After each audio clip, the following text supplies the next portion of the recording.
warahmatullahi wabarakatuh. Waalaikumsalam warahmatullahi wabarakatuh. Oke, selamat sore semuanya. Sore Pak. Oke, sebelum memulai kuliah, marilah kita berdoa menurut agama dan kepercayaan masing-masing. Berdoa dimulai.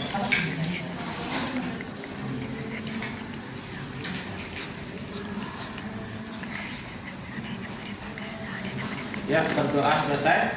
Baiklah, hari ini hari Senin, tanggal 29 September 2025. Kelompok 3 yang terdiri dari Yul Nikodemi, kemudian Alifah Azizia, Halimatus Sa'diyah, Jul Ben Halim, Mutia Irfana, Olivia Melani,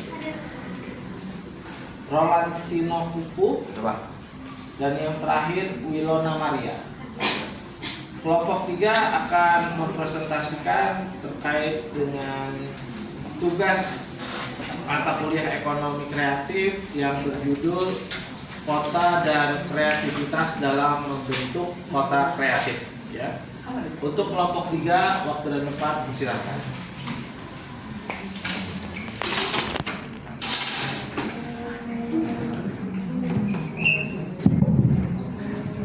Assalamualaikum warahmatullahi wabarakatuh. Waalaikumsalam warahmatullahi wabarakatuh. Pertama-tama kita panjatkan puji secara syukur kita kepada Allah Yang Maha Esa karena dengan rahmat dan karunia-Nya lah kita dapat kumpul pada kelas ini dalam keadaan sehat walafiat. Selanjutnya saya mengucapkan terima kasih kepada Bapak Dr.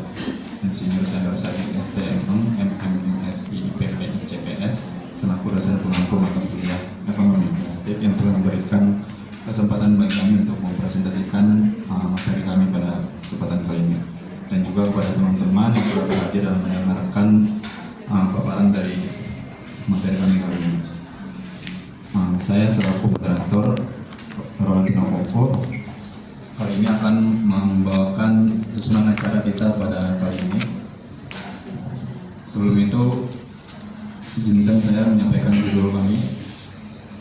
Materi yang akan kami bawakan berjudul Kota dan Kreativitas dalam Membentuk Kota Kreatif.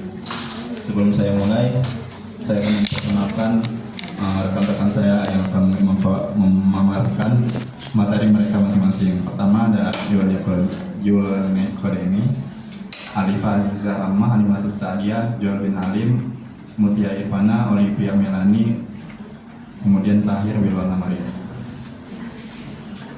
Tanpa berlama-lama, langsung saja kita masuk kepada materi yang pertama yang akan dipaparkan oleh rekan saya. Waktu dan tempat dipersilakan.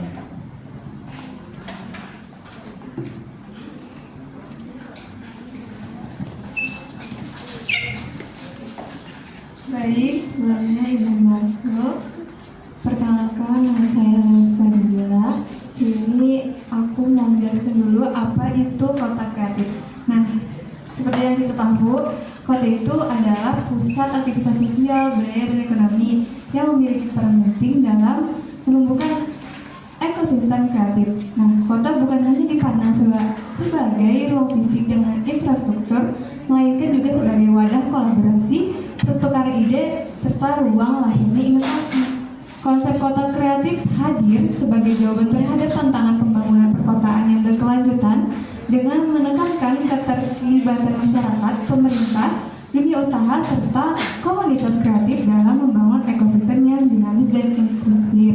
Nah, kota kreatif itu adalah kota yang menjadikan kreativitas dan inovasi sebagai penggerak utama pembangunan. Jadi, bukan hanya soal pembangunan fisik, tapi juga bagaimana ide-ide baru bisa menghidupkan ekonomi, sosial, dan budaya. Nah, tujuannya apa? Tujuannya buat menciptakan kota yang menarik dan berkelanjutan dan bisa mandiri dengan mengandalkan industri kreatif. Nah, contohnya bisa kita lihat dari bidang desain, fashion, musik, film, kuliner, dan lain-lain. Jadi itu saja. Bakal dilanjutkan dengan teman saya.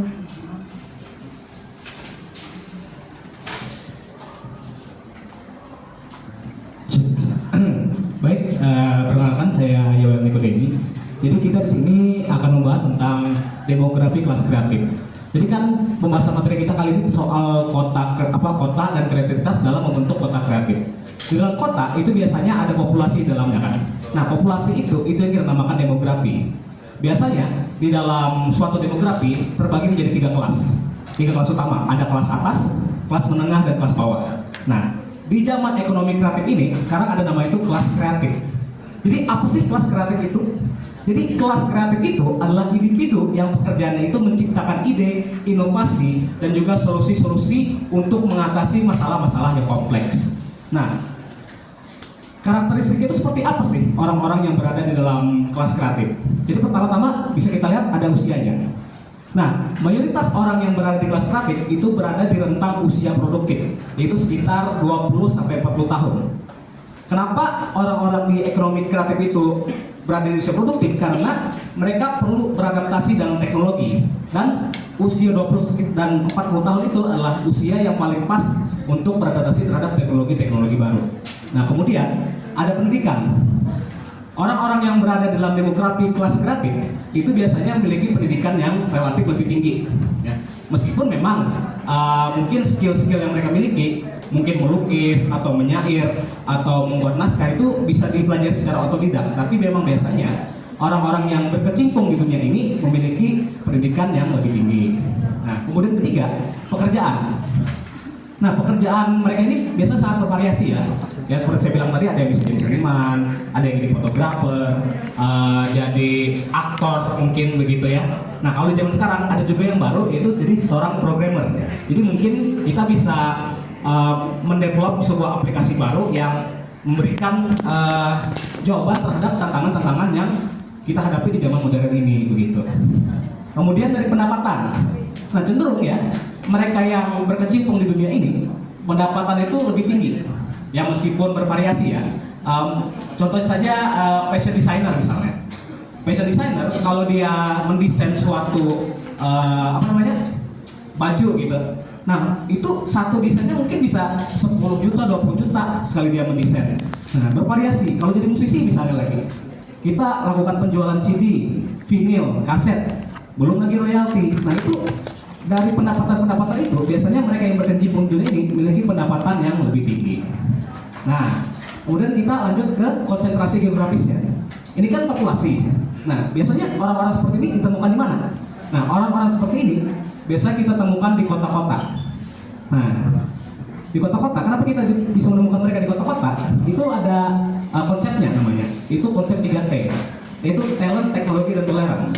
Biasanya di kota-kota mereka itu menawarkan sebuah toleransi yang lebih tinggi terhadap kreativitas. Mereka bisa menawarkan teknologi-teknologi yang biasanya terbatas kita dapatkan di tempat-tempat lain. Misal kalau di kampung mungkin kan belum tentu ada misalnya seperti studio rekaman atau apa begitu kan. Jadi di kota itu menjadi tempat ekonomi kreatif itu muncul. Nah, di Indonesia contohnya ada 4 kota yang kami sertakan di sini, yaitu yang pertama adalah Jakarta. Kita tahu sendiri kalau Jakarta itu adalah pusat ekonomi Indonesia kan. Nah, contoh saja seperti media-media kita, saluran televisi, terus media-media koran seperti detik.com, Tempo, dan lain-lain, semua itu berbasis di kota Jakarta. Kemudian ada Bandung. Nah, di Bandung ini terkenal dengan passionnya. Ya. Jadi gebrakan-gebrakan passion itu sering muncul dari Bandung. Kemudian Yogyakarta, kota seni. Banyak seniman-seniman hebat muncul dari Yogyakarta. Bahkan ada itu pelukis namanya Pak Effendi kalau nggak salah. Memang sih bukan lahir di kota Yogyakarta, tapi dia berkaryanya di kota Yogyakarta. Bahkan sampai dinas kebudayaan di sana mendirikan museum atas namanya, Museum Pak Effendi itu. Kemudian ada Bali. Bali adalah pusat pariwisata Indonesia. Misalnya kalau kita tanya orang-orang luar negeri misalnya, kalau kamu pengen liburan ke Indonesia kemana? Pasti jawabannya Bali. Ke Bali. Bali. Karena memang Bali itu adalah pusat ekonomi pariwisata Indonesia. Gitu. Nah, lanjut kita membahas soal aspek sosial budayanya. Jadi yang pertama itu ada ada yang ke Banjar dah. Ada banyak.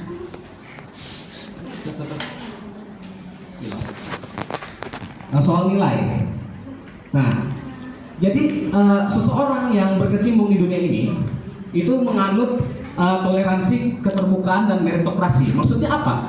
Jadi entah kamu itu berasal dari golongan apapun ya, entah anak pejabat, anak presiden, anak tukang beca, anak petani, yang paling utama itu adalah karya dan inovasi yang kamu berikan tanpa ada hubungannya dengan status sosial. Jadi dengan seperti itu kita bisa menciptakan sebuah ekosistem ekonomi kreatif yang inklusif dan juga beragam. Nah, kemudian ada soal gaya hidup. Nah, gaya hidup ini sebenarnya lebih fokus kepada pola konsumsi orang-orang yang berkecimpung di dunia ekonomi kreatif. Nah, jadi biasanya kalau kita mengkonsumsi barang nih, kita kan pasti hal yang material. Contoh, beli HP baru, beli sepeda motor baru, beli mobil baru. Itu kan hal-hal yang material. Kalau orang-orang yang berkecimpung di dunia ini, mereka itu lebih ke experience, pengalaman. Contoh, misal saya sebagai seorang penikmat seni gitu, saya bakal beli tiket buat nonton film, bakal beli tiket buat nonton teater, pertunjukan seni. Itu kan experience, hal yang abstrak yang tidak bisa kita sentuh secara material. Nah, begitu. Kemudian yang terakhir ada masalah tentang relasi. Nah, relasi ini ada dua, itu relasi terhadap budaya lokal dan juga relasi kepada dunia global. Nah, maksudnya bagaimana? Jadi di dalam budaya lokal, kita sebagai pengguna seni, sebagai orang aktif dalam dunia seni ini, kita itu memiliki peran untuk merevitalisasi budaya lokal, menghidupkan kembali budaya lokal.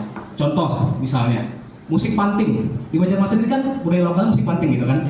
Kita bisa mengaransemen musik panting itu menjadi musik yang modern, menjadi musik pop misalnya. Nah, itu adalah salah satu cara kita sebagai orang dari kelas kreatif untuk membudayakan budaya lokal kita. Nah, apa relasinya dengan budaya global? Nah, jadi globalisasi itu kan memang memberikan ruang untuk kita supaya kita bisa mendistribusikan karya-karya kita lintas negara, betul tidak? Nah, tapi masalahnya ada risiko di situ.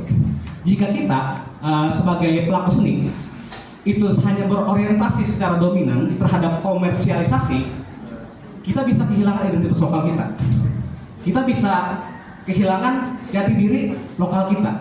Misal, ini musik panting jadi musik modern.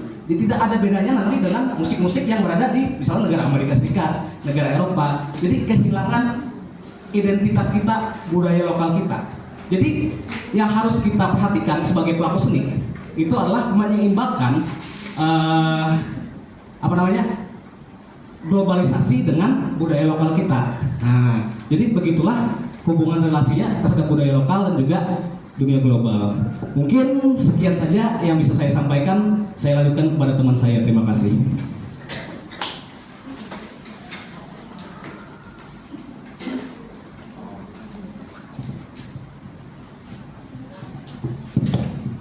Baik, mari kita masuk ke bagian pertumbuhan. Yang pertama yaitu menurut informasi berdasarkan Fokus Ekonomi Kreatif Indonesia pada tahun 2021 itu mencatat lebih dari 17 juta tenaga kerja terserap di sektor kreatif dengan kuliner, fashion, dan kria sebagai kontributor utama. Nah, kontribusi sektor ini terhadap PDB nasional mencapai 7,4% pada tahun 2020. Lalu terdapat transformasi teknologi. Digitalisasi menjadi katalis utama pertumbuhan kelas kreatif melalui internet, media sosial, atau platform digital yang memungkinkan kreator memperluas pasar dan kolaborasi lintas negara. Nah, kota dengan infrastruktur teknologi yang kuat akan lebih menarik bagi tenaga kerja kreatif karena mendukung ekosistem inovasi. Lalu terdapat perubahan pola kerja. Kerjaan kreatif ini semakin fleksibel dengan munculnya gig ekonomi, freelance, dan juga remote working.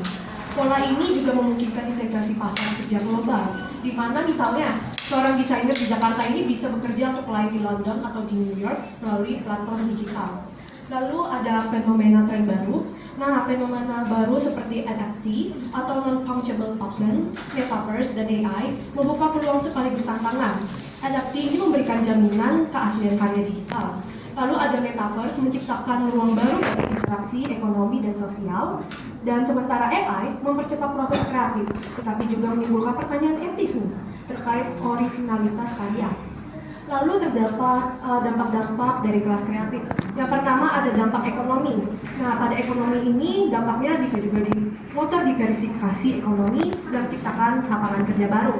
Lalu ada juga meningkatkan daya saing global melalui inovasi. Lalu juga terdapat dampak sosial, yaitu membentuk komunitas yang kolaboratif dan toleran, serta namun berpotensi menciptakan kesenjangan antara perkotaan dan perdesaan. Lalu terdapat implikasi kebijakan, yaitu pentingnya kebijakan adaptif seperti peningkatan literasi digital dan pemerataan infrastruktur.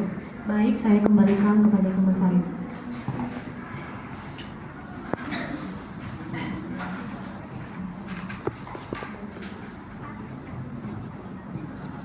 Baik, aku izin masuk Maaf saya izin masuk. Jadi di sini kita akan lanjut ke materi tentang keterkaitan kota dan kreativitas.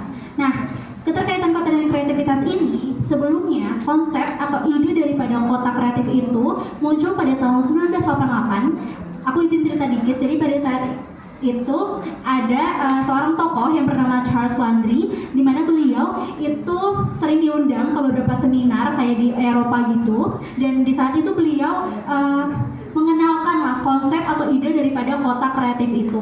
Dan pada saat itu tertuanglah di beberapa pokok pikiran yang kali ini aku akan bahas, di mana di dalam elemen kunci itu ada 5 pokok. Aku akan membahas 4 diantaranya. Jadi yang pertama itu adalah berisi individu-individu kreatif dengan beragam bakat dan sikap mental yang inovatif. Nah, maksudnya di sini poin ini menekankan bahwa modal utama daripada suatu kota itu bukan hanya gedung-gedung infrastrukturnya, tapi tentang manusia atau human capitalnya.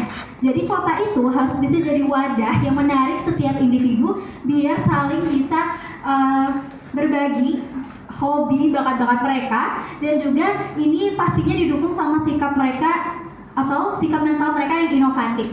Jadi sikap ini mencakup toleransi terhadap ide-ide baru, mereka berani coba hal baru, ada keberanian di dalam sana, ada eksplorasi, mereka mereka berani mengambil resiko dan tidak takut gagal, seperti itu.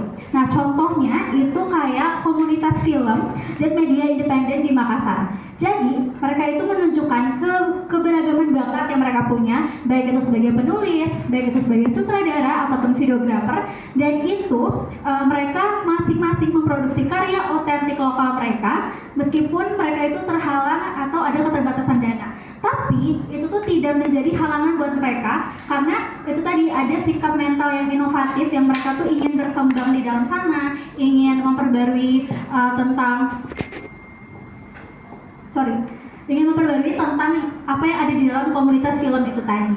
Aku lanjut di poin kedua, itu lebih dari infrastruktur fisik.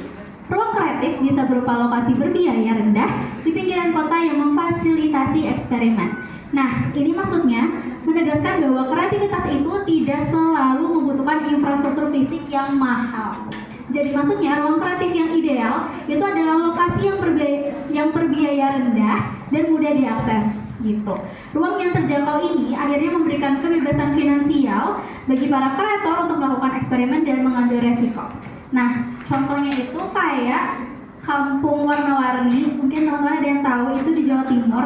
Itu kan lahir dari mereka tuh nggak punya ruang wisata yang memadai gitu kan, tapi mereka itu mengubah kawasan yang padat pemukiman itu tuh diubah mereka dengan inisiatif, terus mereka juga melakukan pengecatan yang relatif rendah sehingga itu bisa jadi destinasi wisata yang mungkin teman-teman tahu itu tuh terkenal banget juga, banyak yang melakukan wisata ke sana, foto-foto dan segalanya. Nah, poin ketiga itu memiliki kebanggaan terhadap budaya lokal dan keunikan yang membedakannya. Nah, maksudnya di sini itu kota kreatif harus memiliki identitas yang kuat, di mana keunikan ini entah berakar itu bisa dari kebudayaan lokal mereka, bisa dari tradisi ataupun kekayaan sejarah kotanya. Nah, kebanggaan terhadap hal ini memotivasi para kreator itu tadi untuk mengolah aset lokal mereka menjadi suatu produk, karya ataupun layanan yang memiliki narasi kuat. Maksudnya di sini mereka tuh bisa membangun brandingnya mereka, entah dari produknya mereka, jasa, seperti itu. Nah, contohnya itu kayak yang di Banjarmasin sekarang, itu Sasirangan. Mungkin teman-teman di sini ada yang lagi pakai batik gitu kan, ada yang pakai motif Sasirangan juga.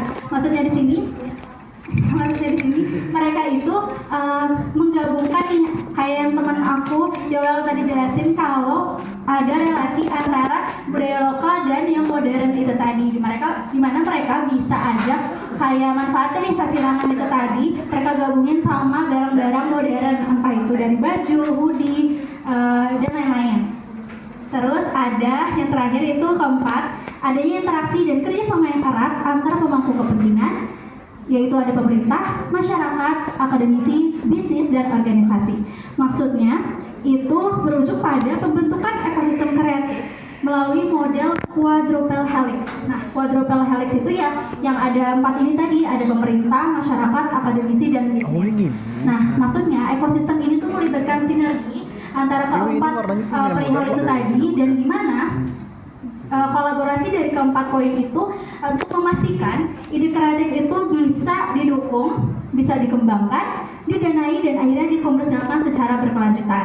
Contohnya misal kayak dari pemerintah kota tuh ngasih tempat gratis kayak aula balai kota itu diberikan secara gratis, atau kayak mereka ngasih dana hibah, maksudnya memfasilitasi gitu tadi. Nah, sehingga nanti ada bisnis-bisnis lokal juga yang bisa ikut tuh dalam acara yang diadakan oleh pemerintah kota tadi. Jadi mereka tuh bisa menjadi sponsor acara, kayak ngasih tahu ini loh bisnis lokal yang kita punya, misalnya di Banjarmasin, ini loh bisnis lokal yang kita punya, itu tuh nanti dipromosikan dari yang pemerintah kota itu tadi bantuannya. Terus yang akademisi itu bisa aja ngasih sharing session di sana, begitu bicara, misalnya ngasih tahu materi-materi, dan akhirnya platform dari semua itu menciptakan ruang interaksi yang formal dan akhirnya mengubah networking mereka tuh jadi potensi bisnis. Dan itu tuh juga didukung penuh oleh fasilitas pemerintahan dan akademik. Sekian dari saya, akan dilanjutkan oleh rekan saya. Terima kasih. Jatuh. Baik, di sini saya akan menjelaskan mengenai elemen kunci pada nomor 5, yaitu didukung oleh infrastruktur fisik, yaitu galeri, ruang pertunjukan, dan lunak atau jejaring sosial serta kebijakan yang ramah inovasi. Jadi maksudnya di sini adalah menekankan pentingnya dukungan infrastruktur fisik dan non fisik dalam membangun kota kreatif. Infrastruktur fisik bisa berupa galeri seni, ruang pertunjukan, atau co-working space. Sementara infrastruktur non fisik mencakup jejaring sosial dan kebijakan yang ramah inovasi. Contoh nyata keterkaitan kota dan kreativitas dapat dilihat pada kota Yogyakarta yang menunjukkan bahwa keberadaan co-working space yang ada di kota ini berperan sebagai ruang kreatif yang memungkinkan terjadinya interaksi, kolaborasi, dan pertukaran ide di antara pelaku ekonomi kreatif. Kehadiran ruang-ruang tersebut membuktikan bahwa tata ruang dan fasilitas kota dapat meningkatkan produktivitas serta mendorong munculnya kreativitas baru. Selanjutnya, dampak dan manfaat. Setelah memahami elemen kunci, kita bisa melihat apa saja dampak dan manfaat dari kota kreatif. Yang pertama, kota kreatif dapat mendorong revitalisasi dan regenerasi kawasan kota.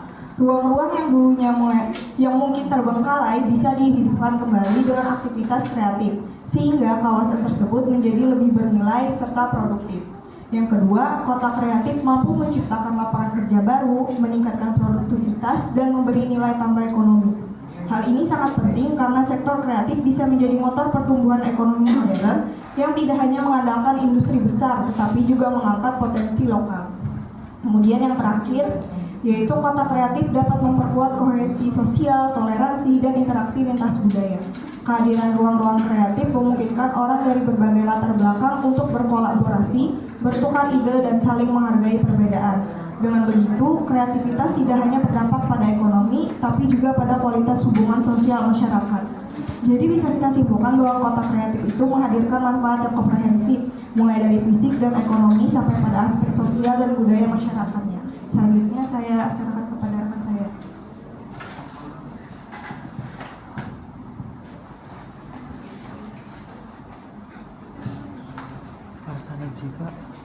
Baik, saya ingin melanjutkan materi mengenai inisiatif Creative Cities Network.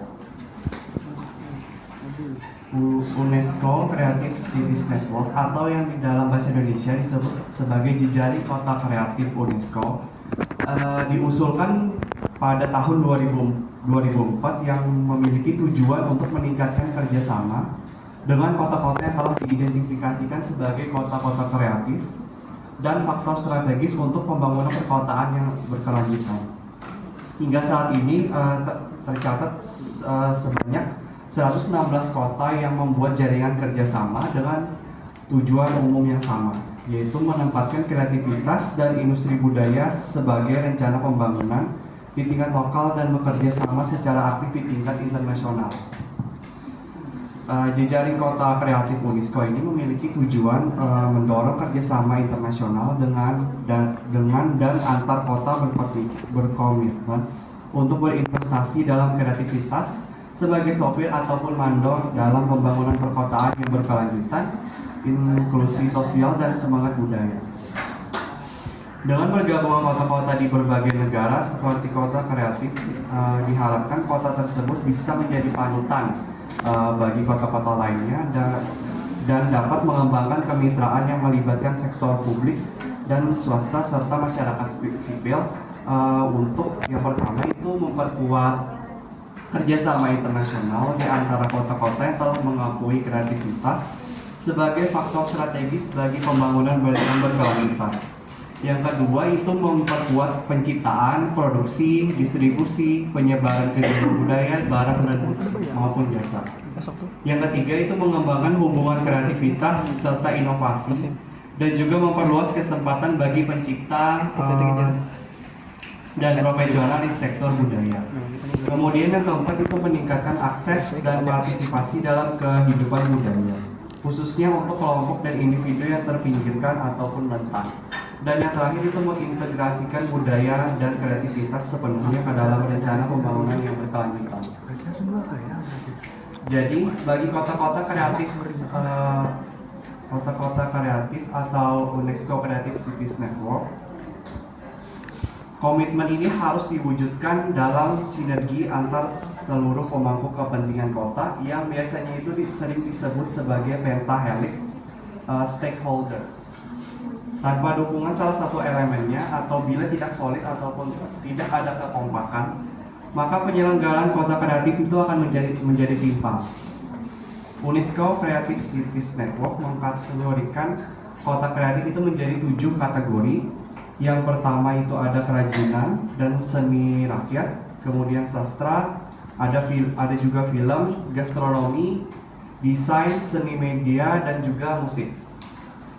Hingga saat ini tercatat sebanyak 350 kota telah tergabung dalam UNESCO Creative Cities Network dari negara-negara yang tergabung dalam UNESCO dan bekerja sama untuk mencapai tujuan yang sama, yaitu menempatkan industri budaya dan kreativitas sebagai inti dari rencana pembangunan di tingkat lokal dan di tingkat internasional. UNESCO Creative Cities Network memiliki 3 bagian utama atau 3 pilar mengenai jaringan, yaitu Sekretariat UCCN, Subnetwork, dan Komite Koordinasi. Kota yang menjadi anggota dalam jaringan kota kreatif UNESCO memiliki posisi yang strategis serta memiliki peluang untuk menstimulasi kebijakan dan tindakan lokal menuju kota yang kreativitas dan memperkuat jangkauan regional dan maupun internasional. Menjadi bagian dari UCCN memungkinkan sebuah kota dapat memelihara serta memperkuat kerjasama internasional antar kota sesama anggota, memperkuat profil dan dampak secara nasional, regional, dan internasional. Dapat berjejaring antar sesama anggota melalui acara bersama dan proyek bersama, meningkatkan daya tarik regional dan internasional bagi para investor, pemangku kepentingan maupun pengunjung atau wisatawan. Kemudian juga mendorong kemajuan bidang dan komunitas kreatif lokal. Dan yang terakhir itu terhubung dengan agenda pembangunan internasional. Selanjutnya akan dijelaskan oleh teman saya.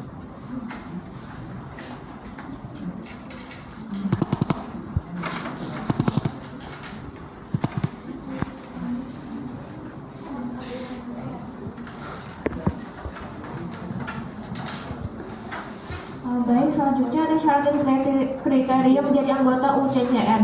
Nah, sebelum sebuah kota bisa bergabung dalam jaringan UNESCO Creative Change Network, ada beberapa syarat dan kriteria yang harus dipenuhi.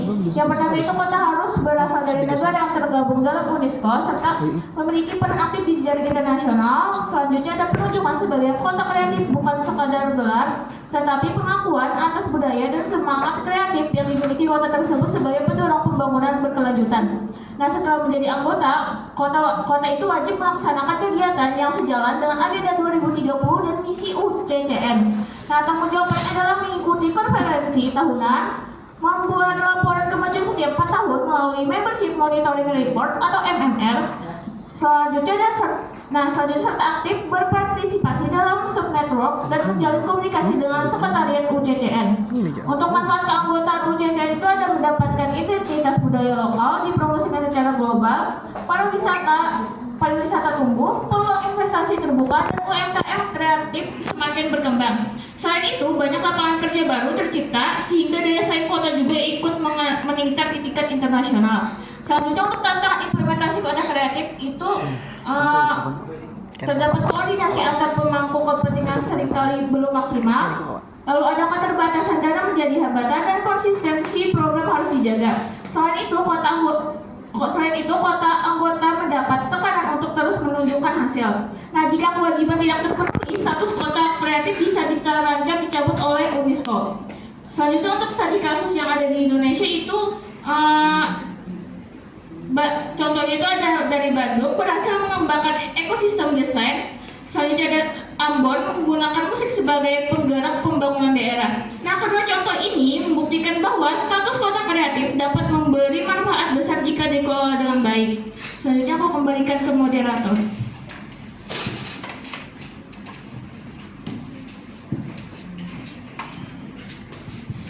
Oke, jadi itu adalah paparan dari anggota kelompok saya. Kita masuk ke sesi tanya jawab. Untuk audiens teman-teman saya, apakah ada yang ingin ditanyakan? Sesi 1 karena ini 2 sesi kan. Saya hitung pada hitungan 3 mau diangkat tangannya. 1, 2, 3.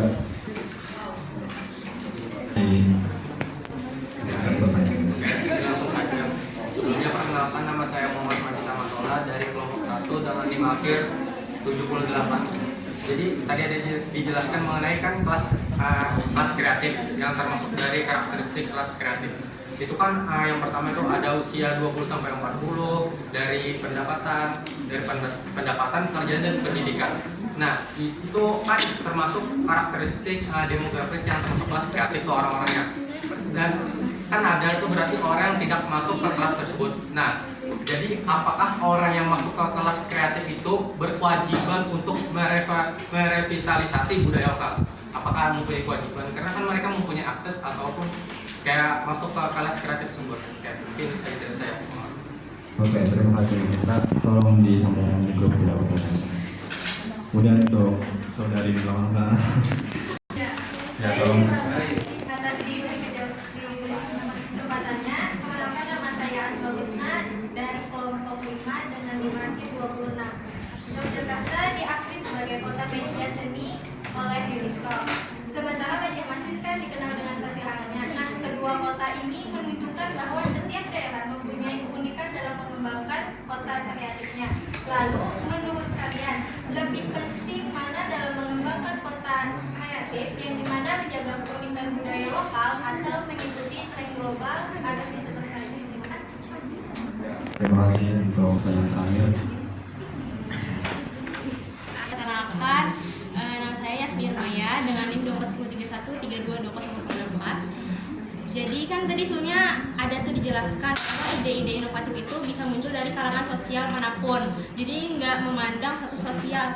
Tapi apakah mungkin tuh terjadinya kesenjangan saat ingin mengimplementasikan ke masyarakatnya? Karena kan biasanya masyarakat itu menyoroti orang-orang yang dari kalangan atas yang memang mereka itu punya posisi khusus gitu di masyarakat. Nah, terus apakah ide inovatif dari kalangan bawah itu juga punya peluang untuk mengimplementasikannya di masyarakat atau justru mereka tuh harus berjuang lebih keras gitu? Ya, terima kasih. Pertanyaannya. Dan sekali lagi ya teman-teman tolong disampaikan di grup juga kami kelompok 3 minta waktu untuk menjawab. Astaga.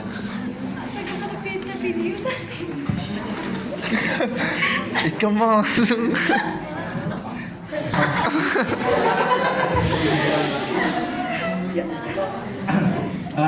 Dari tadi pertanyaan dari Mbak Rita Matola, apakah orang yang termasuk kategori kelas kreatif itu punya kewajiban untuk merevitalisasi budaya lokal?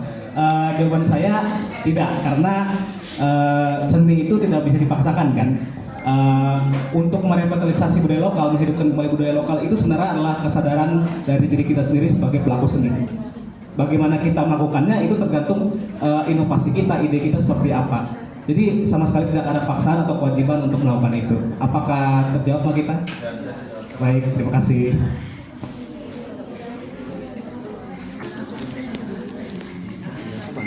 Baik, saya izin masuk. Jadi di sini mau menjawab pertanyaan dari Asma Husna. Tadi kan menyinggung tentang menurut kalian itu lebih penting mana dalam mengembangkan kota kreatif? Lebih penting menjaga keunikan budaya lokal atau ngikutin tren global biar bisa bersaing. Nah, di sini maksudnya itu contoh yang kamu bawakan kan ada Yogyakarta kan, Yogyakarta dengan yang diakui oleh UNESCO sebagai kota media seni dan Banjarmasin dengan kain sasirangannya. Nah, maksudnya di sini dalam pengembangan kota kreatif itu menjaga keunikan budaya lokal itu kan punya peran yang sangat penting, karena kayak tadi yang Yogyakarta itu punya ciri uniknya atau identitasnya, dan begitu juga sama yang di Banjar yang Sasirangan tadi itu kan adalah ciri uniknya juga dari Banjar. Nah, maksudnya di sini keunikan di budaya itu menciptakan karakter kota yang nggak bisa ditiru oleh daerah lain, dan itu tuh jadi daya tarik tersendiri bagi wisatawan, seniman atau investor nantinya. Nah, tapi di era modern sekarang atau globalisasi nggak ada salahnya kalau kita tuh mau ngikutin tren global. Tapi dalam mengikuti tren global itu kan kita maksudnya biar kita tuh bisa ikut bersaing nih, bisa ikut bersaing mau itu di tingkat nasional ataupun di internasional. Jadi maksudnya di sini maksudnya mending ngembangin kota kreatif yang menjaga keunikan budaya lokal atau ngikutin tren global. Itu jawabannya itu yang seperti Joel jelasin tadi adalah keseimbangan. Jadi antara kita ngejaga budaya lokal sama kita itu mau ngikutin tren global itu tuh saling menyeimbangkan antara keduanya. Karena budaya lokal itu harus tetap dilestarikan. Karena harus dilestarikan, jadi dia tuh jadi fondasi nih dari identitasnya sendiri. Tapi yang tren global itu jadi jembatannya biar kita tuh bisa ikut nih, kita bisa ikut bersaing, kita bisa ikut melihat pasarnya seperti apa. Itu tuh menjadi jembatan kayak gitu. Nah, jadi dengan cara yang saling menyeimbangkan itu tadi, kita tuh gak hanya mempertahankan ciri khas, tapi kita tuh bisa mampu berkembang untuk ngikutin dunia ini yang makin modern, berubah dan seperti itu. Apakah dapat diterima jawabannya? Terima kasih, kembali. Sudah. Saya ingin menjawab pertanyaan dari Yasmi Irmaya tadi. Pertanyaan itu intinya, apakah orang dari kalangan bawah itu punya peluang sama dengan orang di kalangan atas untuk mengimplementasikan idenya, ya kan? Kalau kita secara teori ya, tadi kan ada nilai-nilai,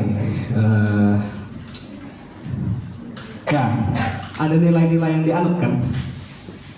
Kalau kita secara teori mengikuti nilai-nilai ini, sebenarnya bisa seharusnya. Tapi kan kita realistis kan, harus realistis. Memang mungkin ya, mereka yang di kalangan bawah itu bisa tidak terdengar suaranya, gitu. Memang bisa terjadi.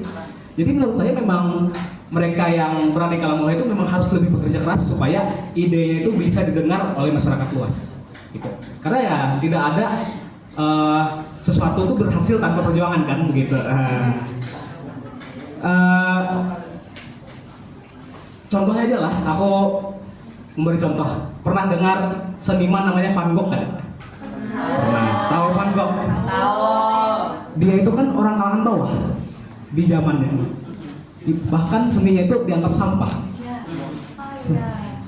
Sampai berpuluh-puluh tahun sampai akhirnya dia meninggal dunia dengan cara ditembak. Baru akhirnya karya seninya diakui banyak. Nah, jadi sama seperti itu juga. Kalau kita berada di bawah, kita jangan berkecil hati. Karena mungkin suatu saat nanti ide kita akan digunakan oleh masyarakat luas begitu.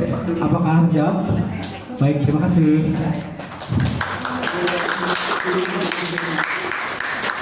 Sudah. Makasih lah. Selanjutnya kita masuk pada sesi kesimpulan. Kesimpulan yang dapat kita ambil pada hari ini, demografi kelas kreatif memiliki peran penting dalam mendorong pembangunan ekonomi modern melalui ide, inovasi dan keterampilan yang mereka miliki. Karakteristik kelas kreatif menjadikannya motor penggerak ekonomi kreatif, terutama di wilayah perkotaan yang menyediakan sistem pendukung. Selain itu, aspek sosial dan budaya juga berpengaruh besar dalam membentuk identitas serta pertumbuhan kelas kreatif, di mana keterbukaan, toleransi, dan hubungan dengan budaya lokal maupun global menjadi faktor utama dalam meningkatkan daya saing. Lebih jauhnya, keterkaitan antara kota dan kreativitas merupakan fondasi dalam mewujudkan konsep kota kreatif, sebab kota bukan hanya berfungsi sebagai ruang fisik, tetapi juga sebagai arena sosial dan budaya yang mendorong kolaborasi, inovasi, serta pembangunan berkelanjutan. Dengan tersampaikannya kesimpulan, maka berakhirlah sesi penyampaian kami pada hari ini. Saya mewakili kelompok 3 mengucapkan terima kasih dan mohon maaf bila terdapat kesalahan kata perilaku yang terlihat pada kesempatan ini. Saya mohon maaf. Wassalamualaikum warahmatullahi wabarakatuh. Waalaikumsalam.